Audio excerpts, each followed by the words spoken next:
ഭരണി നക്ഷത്രക്കാർക്ക് 2026 ജൂൺ മാസത്തിലെ വ്യാഴമാറ്റത്തിലൂടെ എന്തൊക്കെ നേട്ടങ്ങളാണ് ഉണ്ടാവുന്നത് എന്നറിയാം.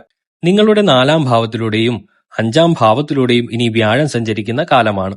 ആയതിനാൽ 4-ാം ഭാവത്തെക്കൊണ്ട് ചിന്തിക്കേണ്ടതായിട്ടുള്ള മാതാ സുഹൃത് മാതുല ഭാഗിനിയോ ക്ഷേത്രം സുഖം വാഹനം ആസനഞ്ച ലാളിത്യം അംബ ശയനഞ്ച വൃത്തി പശ്വാധികം ജന്മഗ്രഹം ചതുർത്ഥാൽ എന്നാണ്.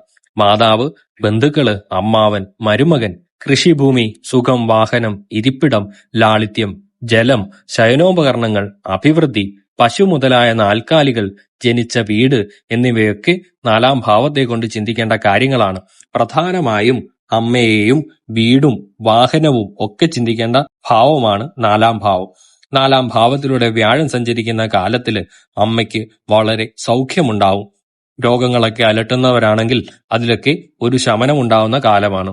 പുതിയ വീട് വെക്കുവാനും പുതിയ വാഹനം വാങ്ങിക്കുവാനും ഒക്കെ വളരെ അനുകൂലമായ സമയമാണ്. മാത്രമല്ല വീട് കൊണ്ടോ വാഹനം കൊണ്ടോ എന്തെങ്കിലും നേട്ടമുണ്ടാവാനുള്ള സാധ്യതയുമുണ്ട്.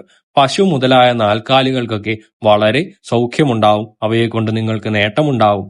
കൃഷിഭൂമി, അതുവഴി നിങ്ങൾക്ക് അഭിവൃദ്ധി ഉണ്ടാവും. ജലം കൊണ്ടുള്ള ബുദ്ധിമുട്ടുകളൊക്കെ ഒഴിവാകും.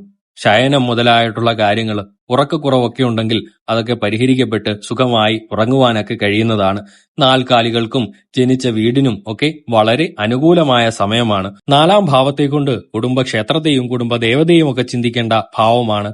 ആയതിനാൽ കുടുംബക്ഷേത്ര ദർശനം നടത്തി ദേവതയ്ക്ക് ഇഷ്ട വഴിപാട് കഴിച്ച് പ്രാർത്ഥിക്കുന്നത് വളരെ നല്ലതാണ്. വ്യാഴം 5-ാം ഭാവത്തിൽ സഞ്ചരിക്കുമ്പോൾ 5-ാം ഭാവത്തെ കൊണ്ട് ചിന്തിക്കേണ്ടതായിട്ടുള്ള പ്രജ്ഞ, പ്രതിഭാമേധ, വിവേകശക്തി, പുരാതനം പുണ്യം, മന്ത്രാമാദ്യതനൂജ, പഞ്ചമഭ, സൗമനസ്യം അഭിചിന്യം എന്നാണ്.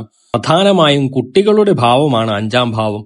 5-ാം ഭാവത്തിൽ വ്യാഴം സഞ്ചരിക്കുന്ന കാലത്ത് കുട്ടികളില്ലാതെ വിഷമിക്കുന്നവർക്ക് സന്താന സൗഭാഗ്യമുണ്ടാവും. മാത്രമല്ല മനസ്സിന്റെയും ബുദ്ധിയുടെയും വിവിധ ഭാവങ്ങളെ ചിന്തിക്കേണ്ടത് 5-ാം ഭാവത്തെ കൊണ്ടാണ്. 5-ാം ഭാവത്തിൽ വ്യാഴം സഞ്ചരിക്കുന്ന കാലത്ത് വിവേകപൂർവം കാര്യങ്ങൾ ആലോചിച്ച് ദീർഘവീക്ഷണത്തോടുകൂടി കാര്യങ്ങളെ സമീപിക്കുവാനും കൃത്യമായ തീരുമാനങ്ങൾ എടുക്കുവാനും നിങ്ങൾക്ക് കഴിയും.